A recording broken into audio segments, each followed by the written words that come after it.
On se retrouve en direct sur le plateau de la foire de Brignoles avec un duo de brasseurs. Aujourd'hui, c'était la journée de la bière sur la foire de Brignoles. Un duo de brasseurs, Claude Martingouin et Ludovic Simon, qui ont lancé ensemble le Brasseur Varois. Vous êtes basé à Carcès. Racontez-nous un peu rapidement l'histoire du Brasseur Varois. Alors bonjour, merci de nous accueillir. Alors le Brasseur Varois, c'était un projet qui nous tenait à cœur avec Ludovic. On est tous les deux issus d'autres milieux professionnels, on avait plusieurs vies avant ça.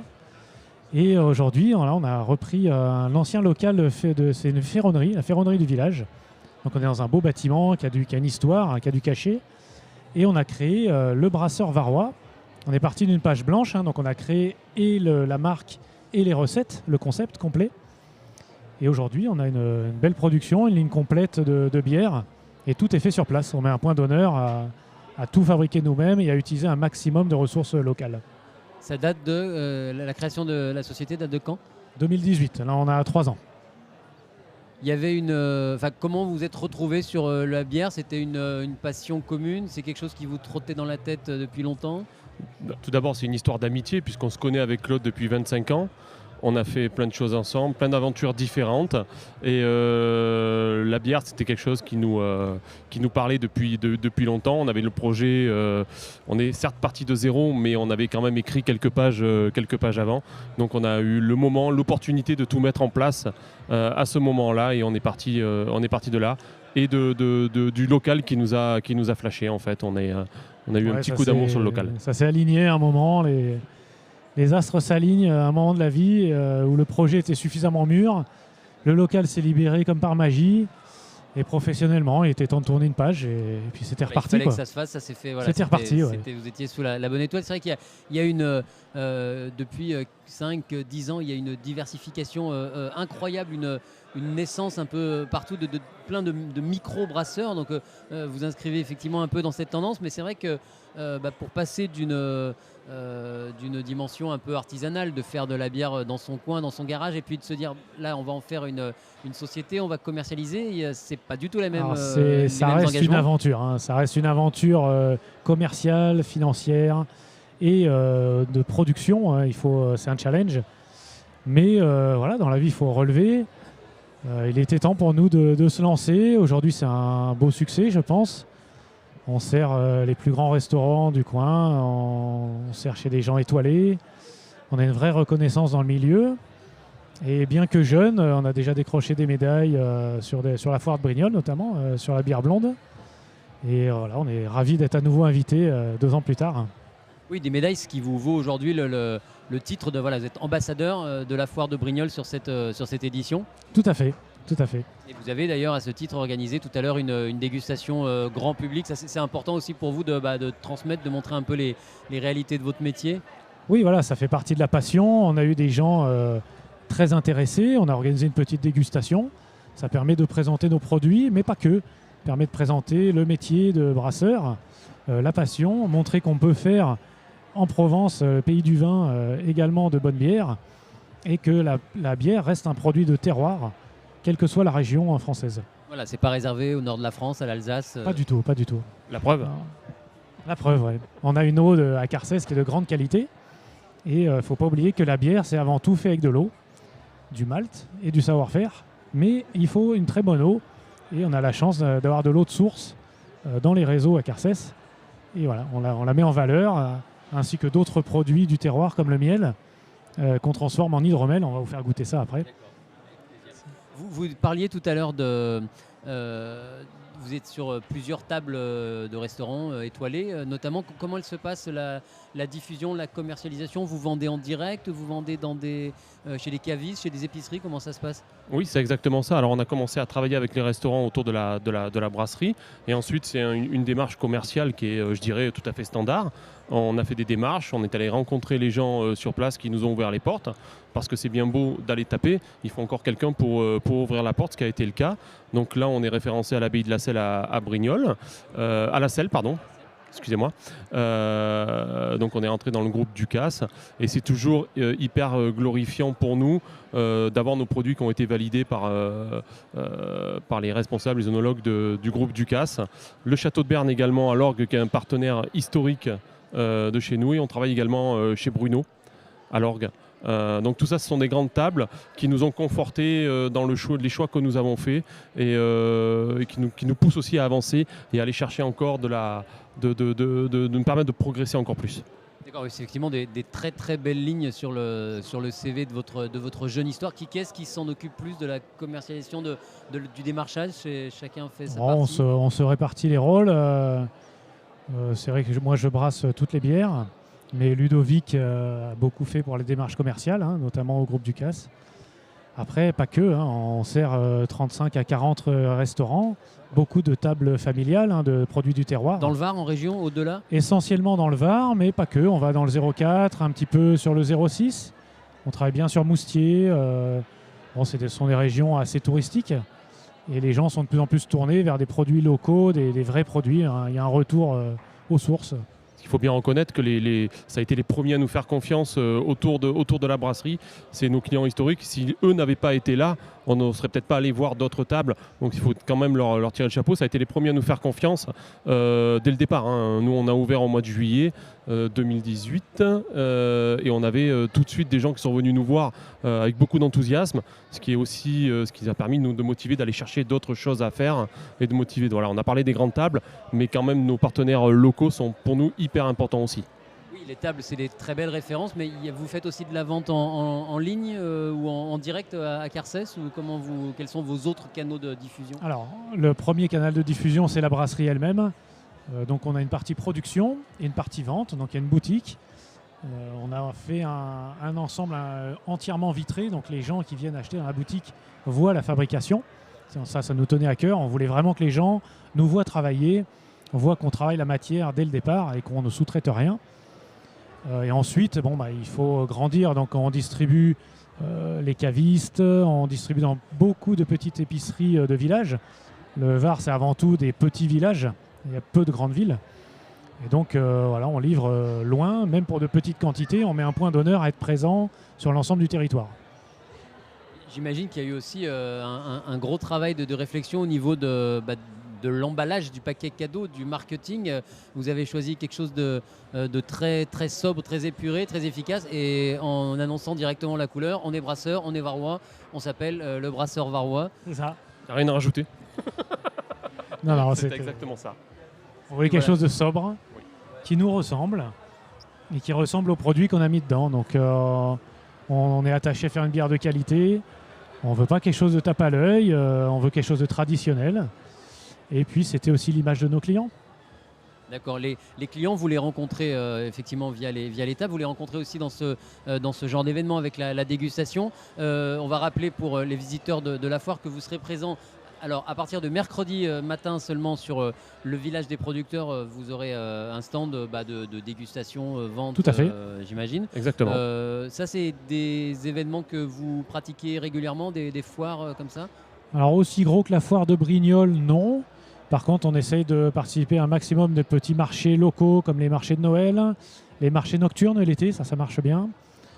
Et puis après, on est ouvert à toutes les invitations. On a fait récemment la fête de la bière à La Ciotat. On a fait la nuit de la bière à Hyères, des choses comme ça.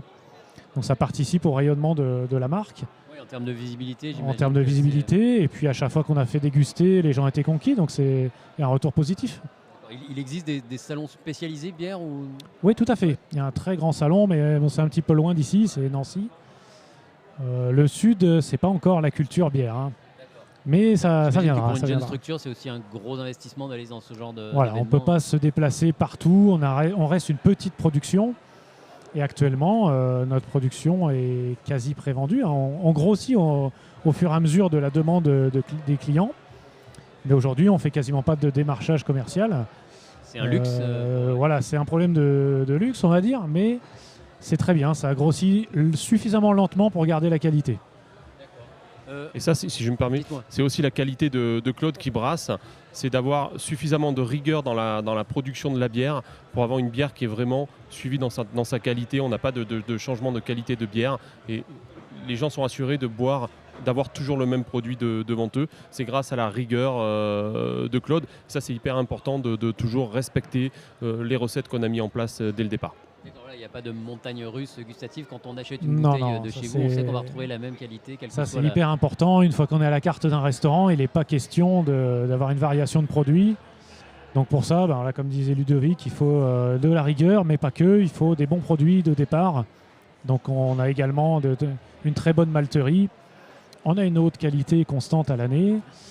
Et on a également du matériel high-tech. Et brasser de la bière, ça demande énormément de matériel. Et avec un matériel de haute qualité, on arrive à avoir une production au mieux de ce qu'on peut faire. Le malt, en général, il vient d'où? Alors, ce sont des céréales qui poussent en France uniquement. On fait attention à ça. Par contre, elles sont souvent maltées en Belgique. Donc nous, on travaille avec la malterie du Château en exclusivité. Et actuellement, on est très content. C'est semi-artisanal, c'est des procédés artisanaux à une grande échelle déjà. Mais c'est une vraie qualité d'artisan. Et donc on a toute l'année, on n'est pas dépendant d'une récolte comme le vin. On a une production constante toute l'année. Puisque ce qu'il faut savoir sur une bière, ce sont des assemblages quelque part. Autant sur le vin, l'assemblage se fait à la sortie de la cuve. Nous, on fait nos assemblages au moment où on mélange nos maltes. Donc on a besoin d'avoir dans une recette, on a certains quotas de malt à respecter. Donc il faut quand même qu'on ait un approvisionnement qui soit linéaire au long de l'année où il n'y a pas de saisonnalité. Donc vous le disiez, c'est plus la partie de Claude, la partie brassage de la bière. Par contre, vous la concevez, vous concevez votre gamme ensemble, en disant voilà, on veut une bière qui nous ressemble, qui nous plaise. Exactement, on a fait à notre goût. On a fait des bières un peu décalées, pas toutes. La bière blonde et la bière blanche, par exemple, sont très classiques. On est resté dans un style belge, des bières de terroir, des vraies bières sur le malt. On n'a pas cherché ni l'extravagance de l'étiquette, ni du contenu. Par contre, on a fait une bière IPA en anglais. Ce sont des bières en général très amères, parce que bien houblonnées. Et donc nous, on a réussi à créer une IPA qui ramène à l'IPA des gens qui étaient déçus par l'amertume trop prononcée. Donc en ça, on est un petit peu décalé. Alors celui qui cherche l'amertume excessive se tournera vers... pas chez vous, forcément. Pas forcément puriste, mais celui qui aime l'amertume prononcée choisira une autre gamme. Par contre, on a ramené sur l'IPA des gens qui n'auraient pas osé et qui découvrent grâce à ça les saveurs, parce qu'on a tous les parfums de l'IPA, grâce à un choix de houblon. Et on est fiers de le dire, le houblon est français, alsacien. Et pareil sur la... Vous attendez que ça de déguster, voilà, j'ai entendu on est tout d'accord. à l'heure, on était en direct, on entendait la dégustation derrière, je ne pouvais pas me retourner, on va peut-être effectivement passer à la dégustation, puis proposer un peu présenter la gamme que vous proposez, que vous proposerez à partir de mercredi aux visiteurs de la foire de Brignoles. Donc dites-moi, ça c'est une blonde, donc la typicité, les caractéristiques, ça va être quoi? Alors la bière blonde, c'est la bière la plus classique. Je vous écoute, je me lance, mais je vous écoute. Allez-y. C'est une bière qui est 100% orge, donc bien houblonnée déjà. On est à 6,5 en alcool. Donc c'est une bière classique, traditionnelle, bien parfumée. On n'est pas sur une IPA. On n'est pas sur une bière lourde, quoi. On va avoir des saveurs de fleurs florales. On est sur le floral, le végétal côté fleurs. Voilà. C'est une bière qui est bien ronde. D'accord, voilà, c'est pas de la bière. Oui, il y a déjà un peu d'alcool. Voilà, c'est pas de la bière de soif. Un peu, tout à fait. En fait, pour se démarquer dans le goût, on est obligé quand même de mettre du malt. Et une bière qui contient déjà pas mal de malt au départ contiendra de l'alcool à l'arrivée. Donc ça, c'est la bière qui a été décorée il y a 2 ans et médaillée. D'accord. Et ensuite, on a décliné toute une gamme. On a 6 bières différentes. Alors là, je ne vous ai pas tout amené. On a amené quelques bières caractéristiques. On a donc une bière blanche qui va être plus légère, avec un petit zeste citron-orange. Donc les bières blanches sont faites avec du blé, donc un peu plus trouble. C'est une bière qui est plus fraîche, plus la bière d'été. Ouais, moins filtrée, c'est-à-dire c'est moins... Pas moins filtrée. La farine de blé va être plus trouble que les grains d'orge. Donc on va avoir une bière un peu moins translucide et un peu blanchâtre, d'où leur nom blanche, wheat beer en anglais. D'accord. Ce qui est d'ailleurs une erreur de traduction. Oui. Parce que les Français étant très bons en anglais, le wheat étant le blé, c'est une bière de blé. D'accord. Wheat est devenu white et donc par déclinaison, bière blanc, oui, parce par que facilité, c'était un c'est peu devenu une bière plus- blanche. plus Devenu une clair. bière blanche par facilité. Mais d'ailleurs, parenthèse sur la diversité de votre palette là, de bières, j'imagine qu'il y a un gros boulot de formation pour vous. Bon, Alors ça, on peut avoir différents cursus pour devenir brasseur. On peut soit partir sur des systèmes de formation, on va dire clé en main, ce qui n'a pas été mon choix. J'avais un parcours professionnel dans la chimie. Pour la petite histoire, là, je faisais du gasoil avant, je m'occupais des raffineries. Et on s'est senti de taille, on va dire, à se lancer seul. C'est beaucoup documenté, on a beaucoup discuté. J'ai eu la chance de beaucoup voyager, donc j'ai visité beaucoup de brasseries. Et puis voilà, on s'est lancé avec Ludovic et on a fait des bières à notre image, à notre goût. Et en quelques cuvées, en tenant compte des retours des clients de dégustation, on s'est adapté pour trouver la bière qui nous plaisait. D'accord, passer Et c'est du celle que vous gasoil avez à la aujourd'hui. bière, effectivement, c'est un grand c'est pas écart pareil, hein. assez Nos clients sont unique. plus souriants et moins stressés.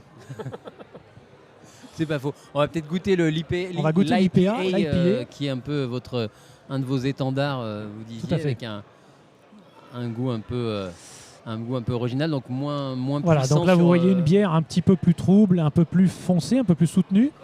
Donc c'est une bière qui contient plus de malt et qui contient un petit peu d'épeautre. Donc c'est ce qui la rend un D'épeautre, petit peu trouble. ouais. Tout à fait, le petit blé. D'accord. Donc ça c'est une bière qui va être plus houblonnée, pardon. Et le houblonnage va se faire à froid, c'est-à-dire qu'on met le houblon dans les cuves Mhm. et non pas à chaud comme une bière classique. Sur la bière blonde que vous avez à côté, vous voyez bien la différence de couleur. Ouais, d'accord. On va houblonner pendant l'ébullition, c'est-à-dire qu'on fait bouillir le houblon et ensuite on l'enlève. D'accord. Alors que sur l'IPA, au contraire, on va mettre le houblon dans la cuve et on va le laisser infuser C'est lentement. ça, c'est une infusion. Exactement. Et on va extraire Exactement. beaucoup plus de goût, un peu plus d'amertume, mais le choix du houblon fait qu'on n'est pas si amer que ça. Et vous allez voir, D'accord, ben ça vaut le coup, ça vaut l'essai. on va goûter les infusions, ça va changer des verveines de 22 heures avant d'aller se coucher. Voilà, c'est Je préfère ça à titre la personnel. verveine pour les grands. Ça peut faire dormir aussi. Ah, donc on a D'accord, beaucoup plus de parfum là. Oui, effectivement, les IPA purs peuvent des fois un peu Des fois, c'est très désorienter, amer, décondenser, parce que c'est Tout à fait, ça peut. très costaud, ça reste en bouche. Oui, voilà, ça peut en rebuter certains, des amateurs un peu moins éclairés qui auraient peur de cette amertume. Eh ben, chez nous, ils vont retrouver tous les parfums d'une vraie IPA, mais sans une amertume exagérée. En termes d'alcool, c'est Là, on est un costaud, petit peu plus, on est à 7,1. Oui, ça reste. Oui, c'est Ça pas non reste plus, dans la fourchette d'une bière classique. Est-ce qu'on peut, parce qu'on a souvent ici des petites chroniques culinaires, on peut cuisiner avec vos bières? C'est quelque chose Tout à que fait, ouais. vous avez déjà On a tenté? des plats célèbres du Nord qui sont faits à la bière. On peut adapter on va dire, à la sauce provençale et faire tout à fait un sanglier mariné lentement avec de la bière et un petit peu de pain d'épices. Et on va obtenir la garbure du Sud. D'accord. Et vous faites, c'est une grande tradition, les bières de Noël. Vous avez des bières comme ça un peu saisonnières, ou vous restez sur une gamme assez rigide? Alors on n'a pas fait la bière brune qu'on produit et la bière de Noël de 2018. D'accord.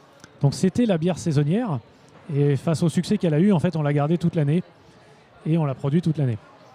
On a fait une petite exception cet été, on a sorti une bière plus légère, dérivée de notre blonde, parce qu'il faisait très chaud et donc on a fait une bière moins alcoolisée. Mais effectivement, à Noël, il va falloir sortir des bières, petites bières de Noël. Mais aujourd'hui, la production contient déjà 6 références et on a du mal à créer encore une autre bière cette année. Alors on réfléchit à des recettes, on est toujours en train de réfléchir à des nouvelles recettes. Maintenant, c'est vrai que sortir des bières ponctuelles comme ça, c'est pas ce qu'on cherche vraiment. On cherche plutôt à diversifier notre gamme plutôt que d'avoir une production ponctuelle à un moment. C'est pas encore ce qu'on veut faire. Peut-être que ça viendra un jour, mais aujourd'hui, c'est pas le cas, tout simplement. D'accord. Et pour donner une idée sur un volume annuel d'hectolitres, ça On a représente fait combien? 350 hectos l'année dernière. D'accord. Donc C'est plus parlant en petites bouteilles. ça fait à peu près 100 000 petites bouteilles comme ça. D'accord. Très bien. Sachant qu'on embouteille à la main, je vous laisse imaginer le temps qu'on y passe. Très bien. Messieurs, c'était un plaisir de découvrir votre métier de brasseur. Voilà, on peut être brasseur dans le sud. Je vais juste Dites-moi. rajouter quelque chose, puisqu'on a une production vraiment très particulière à notre brasserie. On fait de l'hydromel. Et ça, je me permets de vous le faire goûter. Oui, ça, faut que vous goûtiez ça. Il faut que vous goûtiez ça. C'est une fermentation de miel Donc en plus on travaille avec le miel bio de Frédéric Forton à Carcès. Voilà, qui sera Voilà. Ouais, qui Nous est on sur a la la foire, particularité de le rendre pétillant. D'accord. Je pense que c'est une exception, même en France, j'en ai pas trouvé. Je ne dis pas D'accord. qu'il n'y en a pas, mais on n'en a pas trouvé. Et voilà, donc ça c'est énormément de travail puisque le miel, c'est très très difficile à maintenir la fermentation avec juste du miel. Donc ça c'est un gros travail de fermentation qui est géré par Claude. Et donc là voilà, vous avez notre hydromel qui est une fermentation de miel et d'eau. Eh bien, ça sera la dernière dégustation de la journée. Messieurs, je vous remercie. Merci à J'invite vous. les visiteurs à partir de mercredi à vous retrouver sur votre stand au village des producteurs pour découvrir toutes vos spécialités. Merci encore et bonne foire à vous et aux brasseurs varois. Merci beaucoup. Merci Merci à beaucoup. vous. Au revoir.